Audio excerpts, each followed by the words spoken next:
Hi there, and welcome back to my studio. Today I'm going to be reading a bit of a short story that I wrote back in 2015. And just a couple of years ago, I looked back on it and I revised it and edited it a lot because it definitely needed it. And it is called Lukas and the Crystal. I hope you enjoy. The last warmth of the afternoon covered the village of Thorndale. Dust rose from the ground from the bustling footsteps of its residents and the wagons and streetcarts rolling by. A soft, cooling breeze carried the sweet scent of fruit, freshly harvested vegetables, savory meats, and strong cheeses across the streets. The shine of cheap jewelry sold at a questionable price glistened in the last afternoon light. The clanging from the local blacksmith's open shop rang throughout this small village. His voice bellowed over the din while showing his customers his newest creations and restorations, singing to himself in a smooth baritone in between. On each side of the street, the shouts of stand owners and shopkeepers beckoning passers-by to come and see what they had to offer. Nothing made Lukas feel more at home. Within the quaint, friendly, and lively village, the people knew of the legend that tells about a crystal that lies within a cave deep beneath a lake on the outskirts of town. Lukas had heard about that story for years. It is said to have the power to heal wounds, cure illnesses, give immense physical strength, and is also rumored to be able to bring back the dead. No such occurrence of revival has ever been witnessed. Many brave souls have dived under the water to try and get to the cave and retrieve the crystal, but every one of them only wanted it for themselves. They were greedy. A lust for power consumed them, and their hearts cold with hidden selfishness. They never returned to the surface. The rest of the villagers, including Lukas, were too afraid to try to get the crystal, for there is the talk of many dangerous beasts and beings that dwell under the dark water. A few claimed they have actually seen them.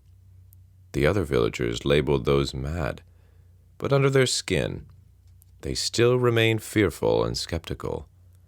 There is the gossip of the beast surfacing late in the night, when the lake is still and reflects the stars. Lukas knew these rumors were true.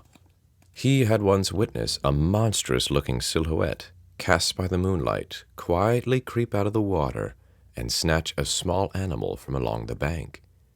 That following morning, his neighbors were looking for their lost pet cat, but to no avail.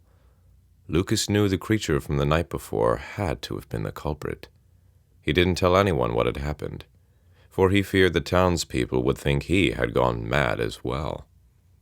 Sometimes late at night, Lukas would sneak out and watch for them from the trees. They would surface for a moment, swimming slowly about. Here and there, more than one would appear at once. They would speak with one another, talking in strange voices and deep, frightening whispers. Fearing for his safety, Lukas refused to move any closer to the lake. One night, after coming home from spying on the creatures, Lukas heard the voices of the village doctor and his mother. He became nervous, knowing why the doctor was here again, and very quietly went up to his room so as not to be heard. Lukas's father had been struck with a rare illness. The doctor was running out of options for a cure, let alone help bring him to a consistent state. Nothing he had seemed to work. Due to the sign of there being no cure, the doctor informed Lukas's mother that her husband had but days to live, and may not even survive the night. Lukas had overheard this from his room and became very sad and scared. His heart dropped and his mind emptied of all confidence and hope. How could he lose the strong, fearless man who had such an impactful influence on him? So he decided to sneak out of the house and go to the lake. If his father might not see the sun rise again, Lukas had to at least try to get the crystal. He hoped the legends were true.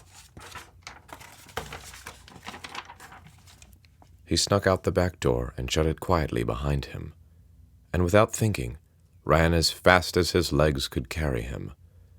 The reality of death was closing in. The moon shone brightly, reflecting the dew that laid upon the grass. When he reached the lake, he inched slowly closer, careful to watch for any movement on the surface. He walked on the dock, slowly, one step at a time, the old wood creaking with each footstep. His heart pounded with a new fear that tensed his whole body.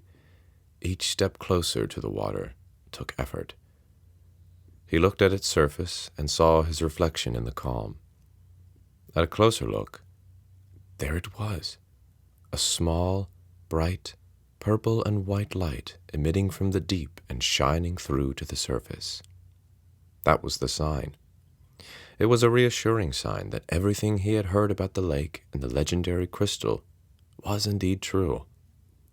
Following that light straight down would lead to the underwater cave where it was kept. Lukas took one last deep breath, looked back towards his house, and with a strong determination, he plunged into the cold water. Immediately upon opening his eyes, Lukas saw that light shining brighter and began swimming downwards quickly, in fear of losing his breath before he reached his destination. He began to hear things inside his mind, eerily strange and frightening voices and whispers, just like the ones he would hear from the mouths of the beasts when he would spy on the lake late at night. Lukas could make out words from the mumbling array of voices, saying things like, "You will surely not survive."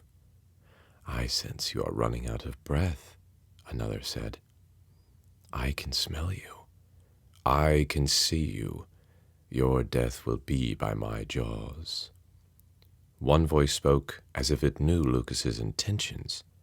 "Your father will die before the sun rises, and you will have failed him." Lukas tried his best to ignore the terrifying voices and kept swimming faster and faster out of the fear that held tightly to him. The voices grew louder and surrounded him completely as he reached closer to the light. He became so frightened that he nearly turned back until all of a sudden the noise came to a stop. They were interrupted by another voice, a calm, soothing, angelic voice familiar to him. It was his mother's. Lukas heard it loud and clear, as if she were right there beside him. "Lukas, do not be afraid. Do not let these monsters and their deceitful tongues take hold of you. I know that you are a strong and brave young man. You will return to the surface and come home to us with the crystal. You will return a hero not only for your father, but for all of us. Reach out and touch the light." Lukas stretched his arm out as far as he could before the light engulfed him. He suddenly fell on a hard surface that felt like rock. He sat up and rubbed his eyes so they would adjust. As he looked around, a shock of realization overcame him. He was here, sitting in the very cave that held the crystal. Thanks for watching, guys. I hope you enjoyed that little bit of the story. And that is just the beginning. That's only half of that story. I might upload the part 2 once I have some more things to draw and show you. But yeah, thanks again for watching. Really means a lot. Like and subscribe and tell your friends.